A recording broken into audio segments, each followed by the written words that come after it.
Bismillahirrahmanirrahim. Assalamualaikum warahmatullahi wabarakatuh. Saya Roy Makbul Basyari dari jurusan Akidah dan Filsafat Islam, semester 6 kelas B, UIN Sunan Gunung Jati Bandung. Dalam video kali ini saya akan membahas satu artikel yang bertemakan gender dalam Islam, yang secara spesifik membahas tentang kepemimpinan perempuan. Video ini dibuat untuk memenuhi tugas akhir semester yang diberikan oleh Ibu Neng Hana selaku dosen pengampu mata kuliah gender dalam Islam. Oke, langsung saja kita masuk ke pembahasan dari artikel ini. Yang pertama, artikel ini berjudul Kepemimpinan Perempuan dalam Perspektif Islam, yang ditulis oleh Kasjim Salenda yang merupakan dosen di Fakultas Syariah dan Hukum Universitas Islam Negeri Makassar. Kepemimpinan perempuan dalam Islam merupakan persoalan yang masih sangat kontroversial. Hal tersebut disebabkan oleh beberapa faktor.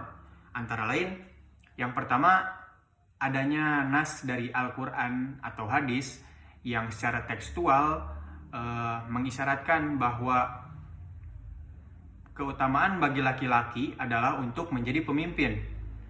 Yang kedua, sebagian besar masyarakat belum bisa menerima ketika ada seorang perempuan yang tampil sebagai pemimpin berdasarkan pemahaman dari ayat atau hadis yang banyak menyatakan bahwa perempuan dilarang untuk menjadi pemimpin. Dan yang ketiga, adanya nas Al-Quran, yaitu Quran Surat An-Nisa ayat 4 yang mengindikasikan keutamaan bagi laki-laki adalah menjadi pemimpin. Dan hadis Rasulullah SAW juga yang diriwayatkan oleh Abu Bakrah yang secara lahiriah menyebutkan bahwa suatu kaum tidak akan sejahtera jika dipimpin oleh seorang perempuan.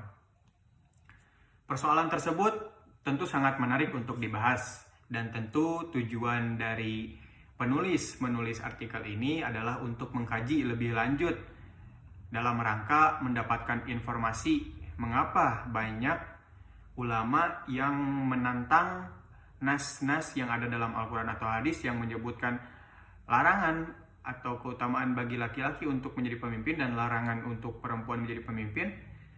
Dan justru banyak ulama juga yang memperbolehkan perempuan menjadi pemimpin.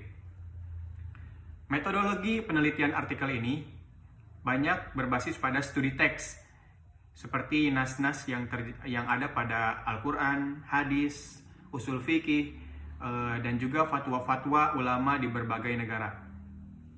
Dalam artikel ini banyak dibahas realitas-realitas yang ada pada zaman ini. Adanya juga perubahan pola pikir dari ulama-ulama di berbagai negara, seperti misalnya di Mesir yang merupakan negara bermayoritas agama Islam.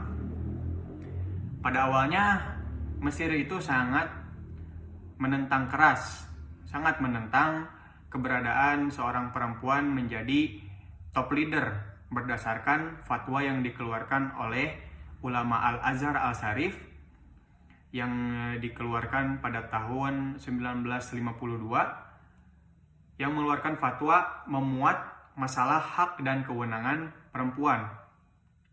Kewenangan tersebut dibagi menjadi dua, yakni kewenangan publik dan kewenangan privat.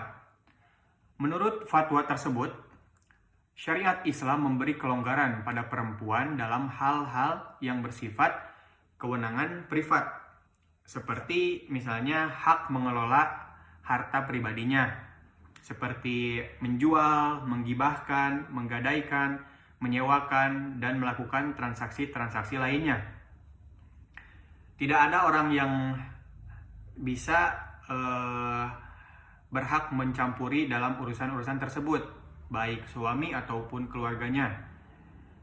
Adapun menyangkut kewenangan publik atau al-walayat al-ammah, terutama dari segi fungsi keanggotaan parlemen, seperti menetapkan undang-undang dan mengawasi proses pelaksanaannya, masih diserahkan sepenuhnya hanya kepada laki-laki, itu pun yang memenuhi syarat-syarat tertentu.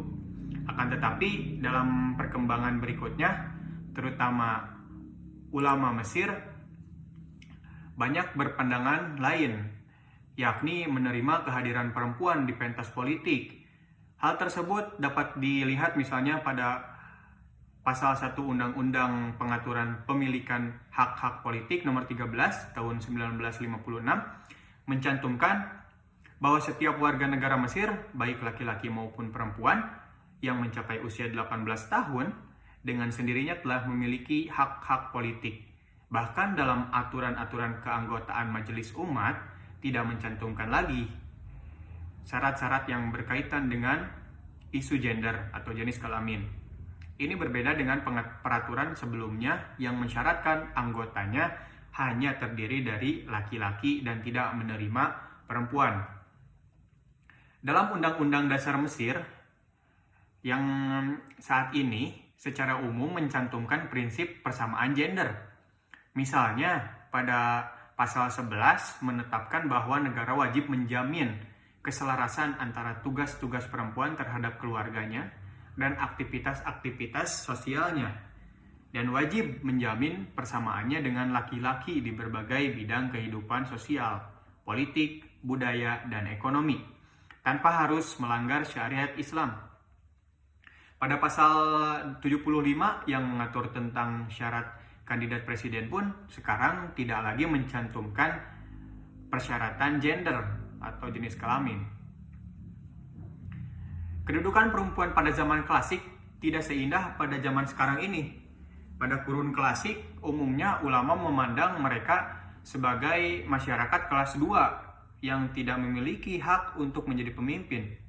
Pandangan ulama tersebut kemungkinan ada benarnya bila dihubungkan dengan setting sosial atau keterbatasan kemampuan yang dimiliki wanita ketika itu. Disebabkan keterbelakangan dalam berbagai hal, terutama dalam bidang pendidikan. Akan tetapi, seiring dengan perubahan zaman, ternyata perempuan telah sanggup menunjukkan bahwa kemampuannya setara dengan laki-laki. Karena itu, tidak ada alasan bagi ulama untuk memandang wanita sebagai bagian masyarakat yang termarginalkan. Selain itu, tampaknya ulama dewasa ini sangat dipengaruhi oleh kondisi masyarakat sekitarnya, sehingga